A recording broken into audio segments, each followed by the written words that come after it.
Chapter 4. Santiago sailed home with the skeleton behind the boat.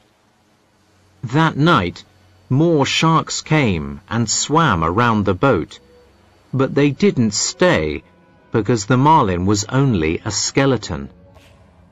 The small boat sailed fast, and soon the old man saw the lights of the houses far away. He was exhausted. "A bed is my friend. I just want a bed," he said.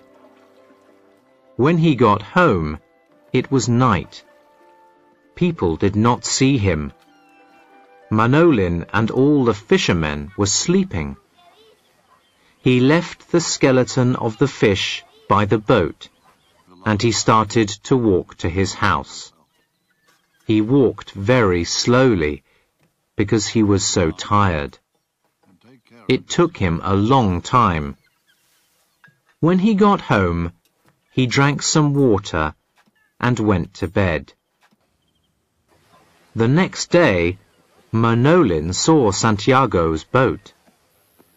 He visited the old man's house.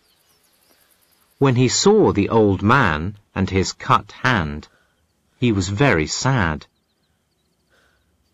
Manolin went to the cafe to get some coffee for him. The old man was happy to see the boy, and they talked. Manolin wanted to go fishing with the old man again. "Lie down, old man, and I will bring you a clean shirt and something to eat," said Manolin. He wanted to look after the old man.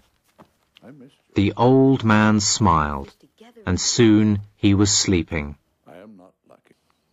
The fishermen saw the skeleton of the marlin by Santiago's boat, and they couldn't believe its enormous size. They felt sad for the old man, but they respected him because he was always patient and hard-working.